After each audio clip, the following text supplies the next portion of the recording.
Hello and welcome back to the already remarkably late episode 2 video thing for Alya sometimes hides her feelings in Russia. Her feelings are out there somewhere, and I'm sure that Kuze is gonna find them, just as soon as he gets out of that internment camp. Good morning, my Comrade, the kettlebell has been instrumental in weeding out weakness out of the Russian gene pool. Anyway, if you're looking for the episode 1 thing, with more first impressions and general thoughts, it'll be linked below. Today's episode is entitled, So Much for Childhood Friends, and it was very much a character-centric episode, as I would imagine most of these will be going forward. We built on some backstory mystery elements, continued to develop and generate questions about the core cast, introduced some new characters, got a lot of good laughs, and watched the culture intensify in ways I was not expecting, but was most pleasantly surprised by. Anywho, I mostly want to discuss the characters themselves and what we learned about each of them. But first, let's quote-unquote briefly go over the basic events and a couple of both funny and important points that I thought were worth mentioning throughout, and couldn't manage to organize into more creative sections in a better script. Timestamps below.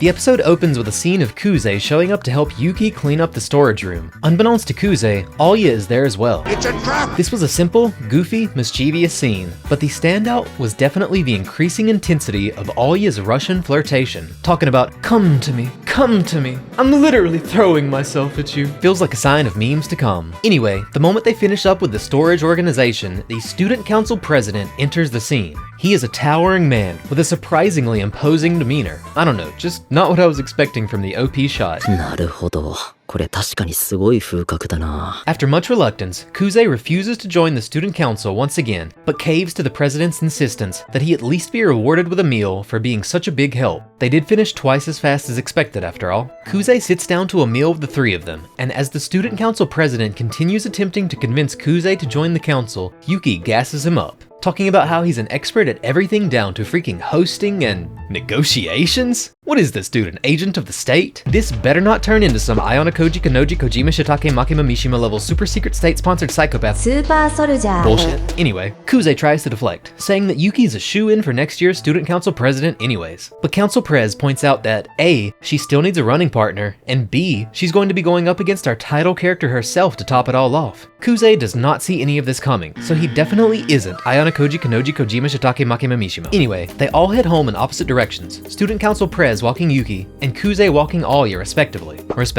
Kuze returns home, and to his surprise, he is greeted with yet more gorgeous feet, I mean his freak of an otaku emoto. And it's Yuki? What? Yes, we are also introduced to Kuze's sister, and she's secretly Yuki. Technically still a childhood friend, so she says. What's the harm in pretending at school? How I did not see this coming with the freaking photograph in the OP, I do not know. I thought for sure that she was going to be the main love interest competition too, but I guess that was a little too obvious for this story. Well, so much for that theory. She is an absolute menace and I love it, but let's talk about that later. Anyway, flash forward to the next morning and Yuki wakes Kuze up with, and I quote, love and warmth. And, well, It should have been me, not him! Anyway, let's move on from that topic as quickly as possible. If I speak, I am in big trouble. Anyway, I started blasting. Anyway, they head off to go shopping at the mall, but Yuki insists that they go on a quote, movie date first. And then she insists that they go on another, but Kuze says no. They then continue on to their initial mall shopping, to get Yuki a fresh new fit of course. Then Alya arrives on the scene, sneaking around like a not-so-smooth criminal. Kuze tries to deduce the optimal strategy for resolving the situation in a non-embarrassing way, but Yuki ain't got no time. She knows the one ultimate gamer truth. Optimal strats are no fun. Trolling is much better. Anyway, through her conniving and wicked tactics, Yuki deduces that Alya is a wimp who only eats the mild ramen noodles. She proceeds to feed into Alya's need to always rise to the occasion by suggesting that they go to a local ramen shop famous for all its spicy dishes. And before you know it, Alya finds herself confronted with the Hell's Cauldron.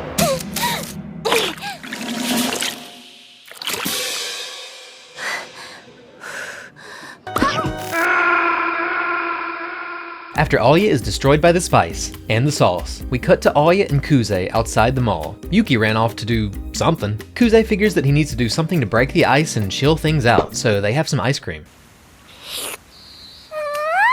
That is better. And ultimately discuss why she's running for student council president, with everything she's already accomplished and continues to accomplish. She says in no uncertain terms that she simply wants to.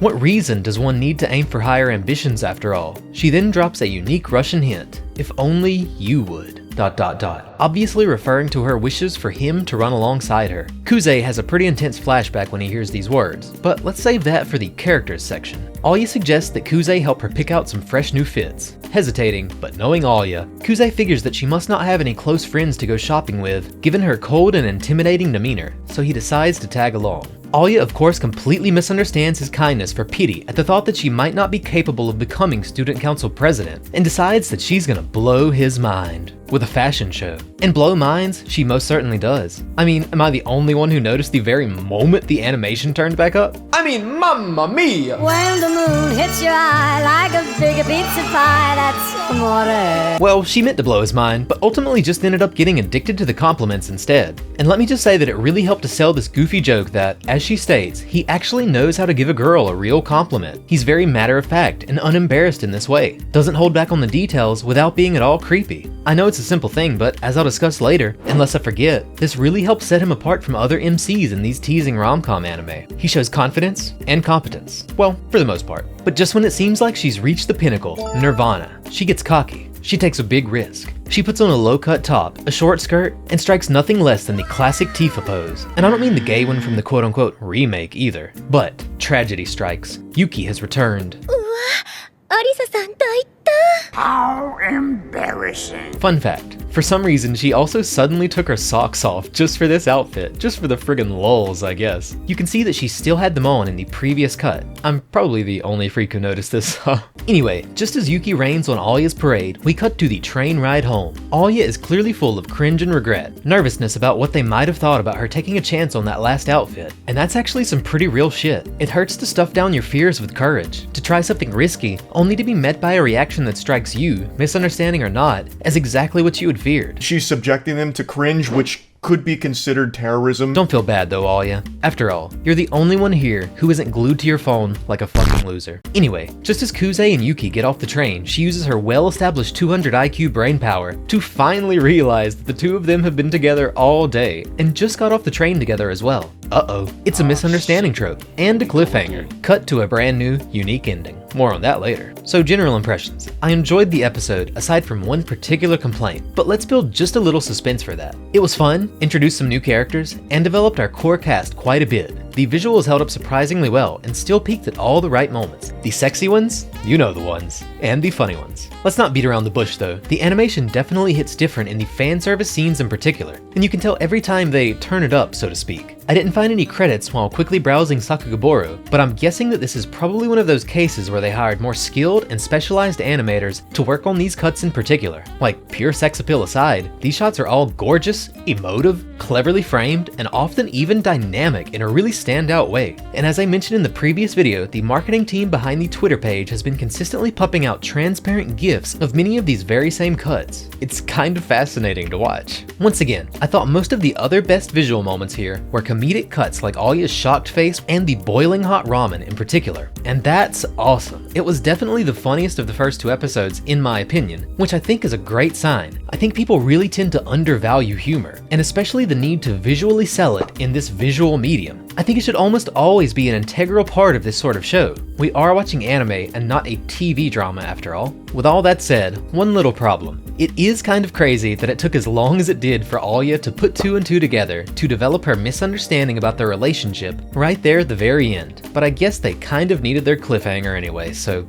it is what it is. The main issue I have with this revelation is there were like a million different reasons throughout the entire episode for her to get worried about the Kuze x Yuki thing, such as when he literally mentioned that only people who are especially close go shopping together. Probably the craziest moment is in the restaurant when Yuki straight up says that they were in bed together this morning, mentions private time, etc. And like, she gets suspicious, but she still doesn't put two and two together right up until the very cliffhanger moment. I know I'm nitpicking, but still, that misunderstanding just had to be held off until the very end for the cliffhanger. It's not a big deal, I'm just not crazy about cliffhangers in general, as I think that they're literally just marketing inside the episode. But anyway, just thought it was worth mentioning since it was the one clear issue I had, and could potentially be a sign of cringeworthy, time-wasting writing to come. Let's hope not. Anyway, obviously something's going to have to break, and I could easily see him telling her soon about his sister, but she's clearly adamant about wanting to maintain her ability to put on the charade at school, and as it stands, these charades and this conniving, teasing nature is her character. I'm just hoping and praying that this misunderstanding is cleared up within like 3 minutes of the following episode, which I am holding off on until I finish this. Otherwise, I know that I'm going to start getting agitated. Please do not drag this brother-sister confusion out like some tired trope for episodes at a time.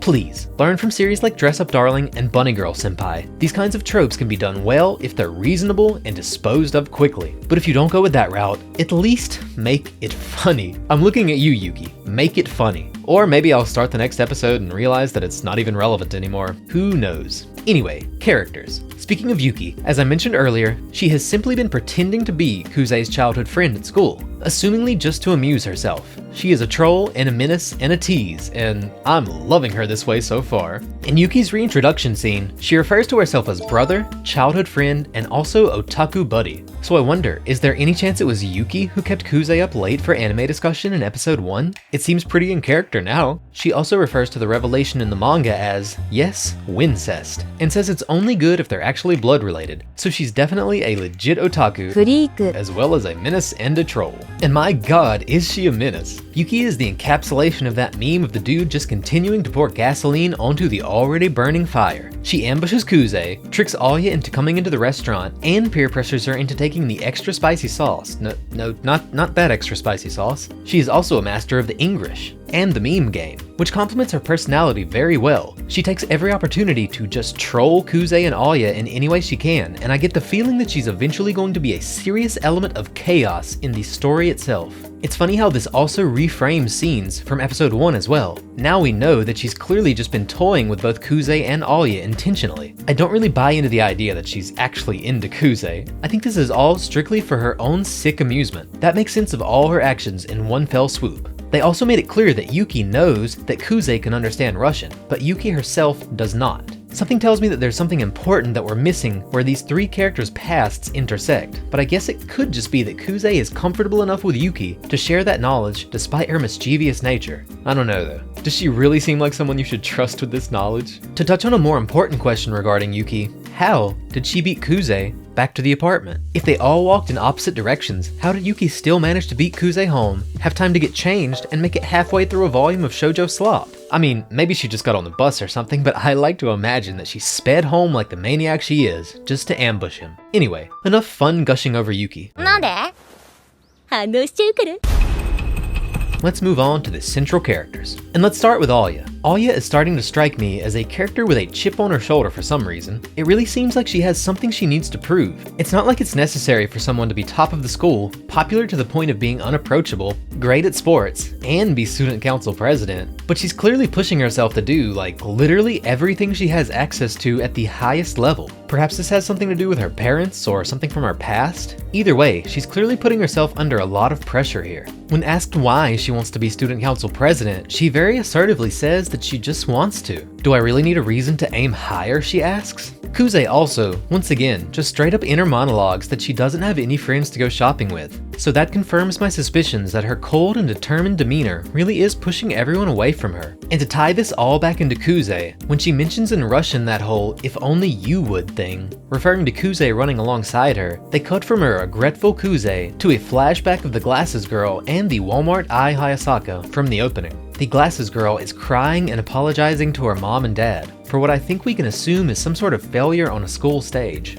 We haven't been introduced to this character yet, but the camera then cuts to a younger Kuze again, looking at her crying. Perhaps the reason he doesn't want to join again is because he humiliated this person in the past as part of his student council duties or as part of the race between the two. Obviously, judging by the opening, we're heading to some sort of conflict between them, likely the student council president competition itself, a school debate, or something like that. Just worth noting that it doesn't actually seem to have anything to do with Alya herself. She is completely absent from said flashback. It seems pretty obvious to me, however, that the straw that will break the camel's back and get Kuze to join the student council is Alya's cold, awkward isolation, which definitely seems to drive people away from her in general. I think this element is what will ultimately convince Kuze that he is actually needed here, and clearly she wants it to be him anyways. On a slightly less dramatic note, as I mentioned earlier, Kuze is very matter-of-fact about how attractive Alya is and how she looks in various outfits. I know it's not a lot, but it's nice just to interact with characters who are mostly cool-headed and competent sometimes. And aside from their hidden embarrassment and Alya's intimidating aura, they most certainly exhibit this trait. Not so much that they seem to have unbelievable superhuman intelligence, but enough that it makes for generally better dialogue. And enough that it makes what I referred to as them psychoanalyzing each other in the first episode go down much easier, because they're competent enough that you can actually believe they might get some of these things right, and they still occasionally reach small misunderstandings when trying to do so. And that's good shit. That's pretty good, right? One more thing! The last thing I wanted to talk about was music-related stuff. I called the ED more basic than the OP in the first episode, but now there's a pretty clear explanation since we got another unique one here, and it was really relevant to the episode, showing off Alya and a bunch of different fashion choices. Super fitting, tells me that they were really passionate about getting the right visuals here, and not just coming up with a random flashy thing. Also, it turns out that the different ED songs are apparently all going to be covers of classic Japanese hits with lyrics that are supposed to match the episode's themes. They're also being performed by none other than Sumire Uesaka, the seiyuu behind Alya. Pretty cool. The first song is called Gakuin Tengoku, or Heavenly Academy, assuming I'm translating this without missing anything. This song was, funny enough, actually featured as a special ED in Season 3 of Master Teaser Takagi-san. The second one is called Kawaikute Gomin, which I believe would mean sorry for being cute. This one is a good bit newer. It was originally performed by Honeyworks, but there's also a cover by Otto, so you can't really go wrong with this one. According to Genius, it's about a girl who does self-love and care despite the envy, criticism, and hate that they encounter from other people. Anyway, that's really cool. It means that the different EDs aren't just for flash. There's substance behind both the visuals and the lyrics. And let me quickly say, since I was sort of middling on the music last time, I'm also definitely starting to notice more standout songs from the soundtrack. The more upbeat comical song near the end of the changing scene, for example, was definitely a vibe. And with that, I am once again finished squeezing another episode, as well as my vocal cords, completely dry, hoping and praying that the next video is shorter.